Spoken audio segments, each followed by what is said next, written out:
चर्चा हमारी चल रही है कि शरीर को जन्म मरण जो मानता है वो मिथ्या दृष्टि जीव है।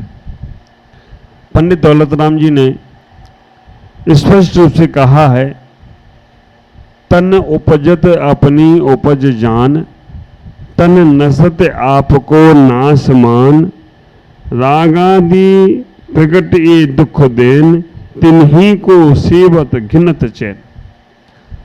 तो ये मेरा जन्म हुआ, ये मेरा मरण हुआ, ऐसी धारणा जिनकी है वो सब मिथ्या दृष्टि है।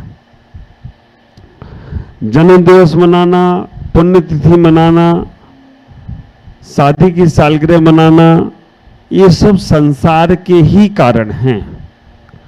और जब तक हम इनमें लगे रहेंगे तब तक संसार से पार जाने का विचार मत करो। हमें इतना ही विचार करके रखना, जन्म ये हम सबको मालूम है, जन्म शरीर का हो रहा है, आत्मा का नहीं। आत्मा तो अनादिकाल से है, अनादिकाल तक थी, अनादिकाल तक रहेगी। आज भी है, कल भी थी और कल भी रहेगी। इसका कभी भी मरण नहीं हो सकता, ये सबको मालूम है। छोटे बच्चे को नहीं मालूम होगा, ज्ञान अवस्था है, लेकिन जो भी थोड़े से ज्ञानी पुरुष हैं उनको सबको मालूम है कि आत्मा का ना जन्म है ना आत्मा का मरण है। शरीर का ही जन्म है और शरीर का ही मरण है।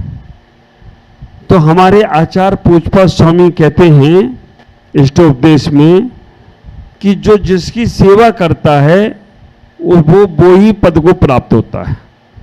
डॉक्टर की सेवा करो तो डॉक्टर के गुण आ जाते हैं, टीचर की सेवा करो तो टीचर के थोड़े से अंश गुण आ जाते हैं, वकील के साथ तुम बैठने लग जाओ तो वकालत तुम्हारे अंदर थोड़ी घुस जाती है, फिल्मी एक्टरों के साथ तुम अगर ज़्यादा अपना मन रोमांस करो तो तुम भी रोमांस में आ जाते हो, साधु संतों के साथ बैठो तो थोड़े से साधु संतों के गुण आते हैं, व्यापारी के साथ बैठो तो मोल भाव तय करना आ जाता है। जिसके साथ तुम रहना पसंद करते हो वो गुण तुम्हारे अंदर आना शुरू हो जाते हैं।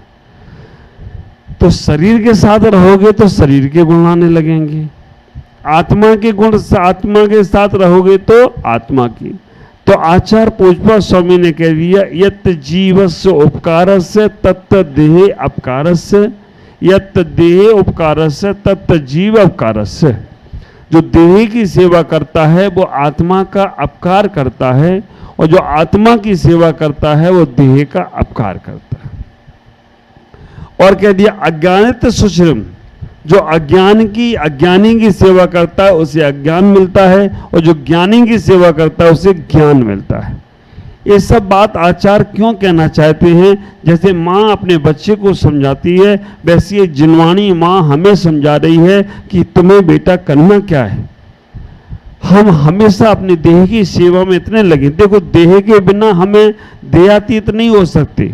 हमें मालूम है कि जब तक पात्र नहीं तपेगा तब तक दूध नहीं तपेगा। दूध तपाने के लिए हमें किसी पात्र की आवश्यकता पड़ती है, डायरेक्ट दूध को हम चूल्हे पे नहीं रखते। तो दूध तपाने के लिए पात्र की आवश्यकता है, और अपने आप की आत्मा को परमात्मा बनाने के लिए शरीर की आवश्यकता है। पर शरीर में ही लगे रहो, उसके अंदर का माल ही ना देखो, शरीर ही तपाते रहो तो कैसे काम चलेगा। तो हम यहां पर कहने का प्रयास कर रहे हैं, ये तन की सेवा कम करो। तन मिला तुम तब करो, करो कर्म का नाश। आप विचार करके रखना, तन मिला तुम तब करो, करो कर्म का नाश। सूरज से भी तेज है तुम में दिव्य प्रकाश। भक्तांबर में कह दिया गया, हजारों सूर्यों का प्रकाश एक तरफ और जिनेंद्र भगवान का प्रकाश एक तरफ होता है। आप ख्याल करो, हजारों सूर्यों का प्रकाश एक तरफ और जिनेंद्र भगवान का प्रकाश एक तरफ। बात गले नहीं उतर रही है। अगर अभी सूरज चला जाए तो जिनेंद्र भगवान को बैठा दिया जाए तो प्रकाश होगा क्या? हाँ, अभी आप विचार करके रखना, जिनेंद्र अगर सूरज चला जाए, अंधेरा हो जाए, रात में भगवान निकल जाएं, प्रकाश होगा क्या? मुनिराज का भी प्रकाश अनंत अनंत की सूर्यों की तरह से ज्यादा है, पर हो क्यों नहीं रहा है? बाहर के प्रकाश खोज रहे हैं हम। उनके पास जो प्रकाश है वो प्रकाश अंधेरे में भी प्रकाश देता है। आश्चर्य की बात तो ये है कि जो जिनेंद्र का प्रकाश है, मुनिराज का प्रकाश है, वो ये तो सूरज दिन में ही प्रकाश देगा, लेकिन मुनिराज का प्रकाश, जिनेंद्र का प्रकाश रात को भी प्रकाश देता है। जागते हुए तो प्रकाश ये दिख रहा है, लेकिन सोते हुए भी वो प्रकाश देता है। वो कौन सा प्रकाश है? ज्ञान का प्रकाश। ज्ञान, आप विचार करना, जहां ना पहुंचे रवि वहां भी पहुंच जाए कवि। रात में कभी, कभी तो रात में कभी समय करने जाता है, तो जहां ना पहुंचे रवि वहां भी पहुंचे कवि, और जहां ना पहुंचे कवि वहां भी पहुंच जाए आत्म अनुभवी। तो कवि की भी पहुंच नहीं है वहां तक, वहां पे भी आत्म अनुभवी पहुंच जाता है। तो हमें इतना ही विचार करके रखना, इस तन की उपज को अपनी उपज मत मानो, इसके जन्म की खुशियां मत मनाओ। जिस दिन तुमने अपने जीवन में कुछ अच्छे कर्म करे हैं, समझ लेना अपना जन्म दिवस आज ही है।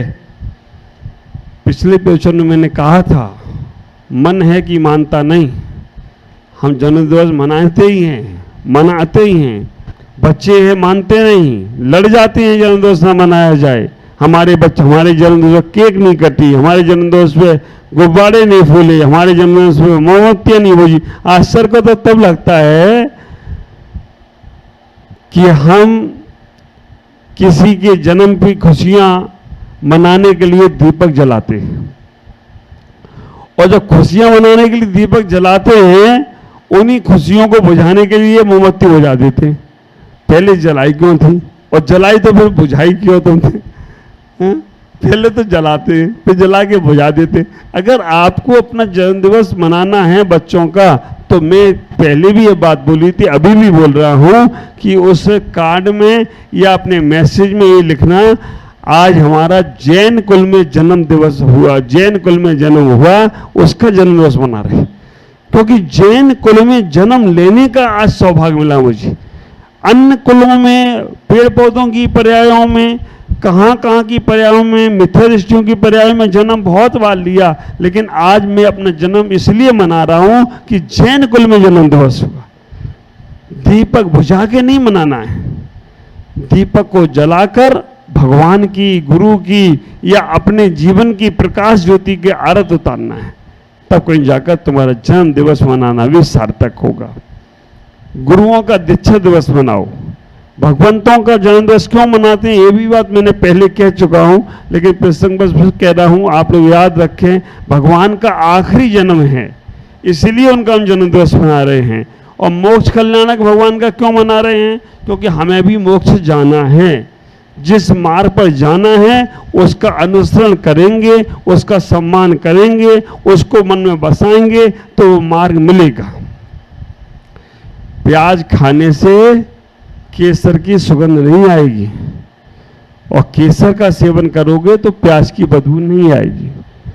चोरों की संगति से निर्वाण नहीं मिलेगा, सज्जनों की संगति से ही सज्जनता आएगी। तो ये विचार अपने मन में बना के रखो। हम मोक्षगामियों का संस्कार लेने के लिए उनकी संगति करेंगे तो हमें निर्वाण की प्राप्ति जरूर होगी। अक्सर मैं कहता हूं, मेरे गुरुदेव कहते हैं कि बंधन में बंधा व्यक्ति दूसरों को बंधन से मुक्त नहीं कर सकता। बुझा हुआ दीपक एक भी दीपक को नहीं जला सकता।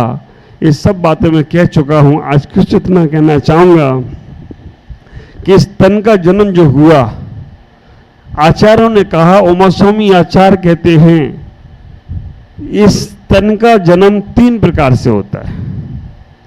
इस जन्म का जन्म 3 प्रकार से होता है। समोचनम गर्भ उपवादा जन्महा। संसार में जितने भी जीव हैं, ये सारे के सारे, केवल मध्यलोक की बात नहीं कर रहा हूं, ऊर्ध्वलोक स्वर्ग की बात कर रहा हूं, अधोलोक नरक की भी बात कर रहा हूं, और तो और जो संसार में सिद्ध सला तक जीव हैं उन सब की बात कर रहा हूं। तीन प्रकार से जन्म होता है, समूर्छन, गर्भोपवादा, जन्माहा। सबसे पहला जन्म है समूर्छन, दूसरे नंबर पे जन्म है गर्भो, तीसरे नंबर पे जन्म है उपवादो। समूर्छन जन्म जिसमें न माता पिता की आवश्यकता है, जिसमें न सप्त धातु की आवश्यकता है, जिसमें किसी भी व्यक्ति के उपयोग की आवश्यकता नहीं है, अपने आप जन्म हो रहा है, उसे बोलते समूर्छन जन्म। और यहाँ पर भी जैसे अभी लाइट जल रही है, अभी नहीं दिख रही है, रात में लाइट जलते ही बहुत सारे जीव अपने आप उत्पन्न होने लगते हैं। ये समूर्छन जीव जरूरी नहीं है कि एक ही इंद्रिय हो, 2 इंद्रिय, 3 इंद्रिय, 4 इंद्रिय, पंचेंद्रिय जीव भी। आपको आश्चर्य होगा, मनुष्य भी समूर्छन जन्म ले लेते हैं। मनुष्य भी, पंचेंद्रिय संगी मनुष्य भी समूर्छन जन्म ले लेते हैं। आप कभी अपने बाल को खुजा रहे हो ना, कभी काख में खुजली मछली खुजा रहे हो ना, पीठ में खुजली मछली खुजा रहे हो ना, आपको नहीं मालूम, आपको तो लग रहा है कि कोई मक्खी या कोई मच्छर बैठ गया होगा, या कोई खटमल या कोई जुआ आ गया होगा, या कोई नहीं, पंचेंद्रिय मनुष्य भी वहां जन्म लिया हो सकता है। पंचेंद्रिय आप जैसा ही मनुष्य छोटे रूप में आपने खुजाया, मर गया वो। तो समूर्छन जीव पंचेंद्रिय होता है। इसलिए दिगंबर साधु अपने पीछे का उपयोग करते हैं, क्योंकि जैसे ही उनको कहीं खुजली बचती है तो ऐसे कर देते हैं, कहीं ऐसे कर देते हैं, कभी कभी परमात्मा से उनका हाथ भी चला जाता है। तो आप विचार करके रखना, पंचेंद्रिय समूर्छन जन्म जिनमें माता पिता की रजबीर की आवश्यकता नहीं है, अपने आप जन्म अनंत बार हो चुका, उसे बोलते समूर्छन जन्म। आ गया। संसार में सभी पंचेंद्रिय तक के जीव समूर्छन हो सकते हैं। दूसरे नंबर पे जन्म है गर्भज। गर्भज जन्म को भी आचार्यों ने कहा है 3 प्रकार का, जरायुज, अंडज, पोतानाम, गर्भहा। गर्भज जन्म भी 3 प्रकार के, जरायुज, अंडज, पोतज। जरायु जन्म किसे कहते हैं? जो माँ के गर्भ से जन्म लिए, उनके ऊपर जो खाल लगी रहती है, एक थैली सी बनी रहती है, उसमें उनका जन्म होता है, उसे जरायु जन्म बोलते हैं। जैसे बहुत सारे मनुष्यों का तो जरायु जन्म है ही है, माँ के गर्भ से जो जन्म लेते हैं तो एक थैली में बंद रहते हैं। वो गाय है, जरायु है, गाय थैली में जन्म लेती है। कुत्ता है, जरायु है, वो थैली में ही जन्म लेता है। तो जिनके ऊपर खाल पतली सी लगी हुई है, वो सब जरायु जन्म वाले हैं। अंडज, जिनका जन्म हुआ अंडे के रूप में और ऊपर कड़क है, खाल तो पतली सी है, उससे ज्यादा कड़क अंडा है, अंडे के ऊपर अंडा के अंदर जिसका जन्म हुआ उसे अंडज जन्म बोलते हैं। कबूतर है, मुर्गी है, हाथी तो नहीं है, हाथी का अंडा नहीं आता है, नहीं जा। हाँ, अब विचार करके रखना, ऐसी बोल रहा हूँ कि हाथी का भी अंडा हमने देखा, सुना था कहानी में कि हाथी का अंडा होता है। शुतुरमुर्ग है, उसका अंडा होता है ना। तो जो अंडज वाले जन्म है उनके अंडज होते हैं। पोतज जन्म किसे बोलते हैं? जो जन्म लेकर ही दौड़ने लगते हैं। जैसे हिरन है, जन्म लिया दौड़ने लग गया। शेर का बच्चा है, जन्म लिया दौड़ने लग गया। जिनके ऊपर खाल नहीं रहती है वो सब पोतज जन्म वाले होते हैं। तो तीनों प्रकार के जन्म हैं। ये संसार में तीनों प्रकार के जन्म, 2 हो गए, जरायुज हो गए, अंडज हो गए, पोतज हो गए। गर्भज जन्म के 3 भेद हो गए। अब उसके बाद आया तीसरा, समूर्छन में तो जिनको माँ बाप की आवश्यकता नहीं, अपने आप पैदा ले जन्म हो रहे हैं। और एक बात का ख्याल रखना, बात थोड़ी हटकर है लेकिन धारणा बनाना मजबूत। जो जन्म लेने के बाद अपने माँ बाप का सम्मान नहीं कर रहे हैं, जन्म लेने के बाद अपने माता पिता का अपमान कर रहे हैं, जन्म लेने के बाद उनके साथ दुर्व्यवहार कर रहे हैं, अगला जन्म उनका समूर्छन ही होने वाला है। बेटा इस बार तो तुम्हें मिल गए माँ बाप, तुम्हें मिले थे बड़े पुण्य से, उन्होंने दिया था तुम्हें जन्म, लेकिन तुम उनका सम्मान नहीं कर पाए, तुमने हमेशा उनको आंखें दिखाई हैं, अगली बार तुम्हें सब कुछ नहीं मिलेगा। तुम्हारा समूर्छन ही जन्म होगा। तीसरे नंबर का जन्म है उपाद जन्म। उपाद जन्म का मतलब है जो अचेतन सैया पर जन्म होता है। जैसे हम सोकर उठते हैं, ऐसे ही देवताओं का जन्म एक सैया बिछी हुई है और वहां से वो अंगड़ाई लेकर उठते हैं, वैसे ही उनका जन्म हो रहा है, उसे बोलते हैं उपाद जन्म। देवों का सैया पर होता है, नारकियों का बिल में होता है। अब विचार करके देखना, ये नारकियों का जन्म जो है वो बिलों में हो रहा है, ये उपाद अचेतन सैयाओं पर जन्म होता है, उसे हम बोलते हैं उपाद जन्म। तो ये सारे जन्म तीनों, समूर्छन, गर्भज और उपाद जन्म, ये किसका हो रहा है? शरीर का हो रहा है, आत्मा का? शरीर का हो रहा है, आत्मा का? शरीर का।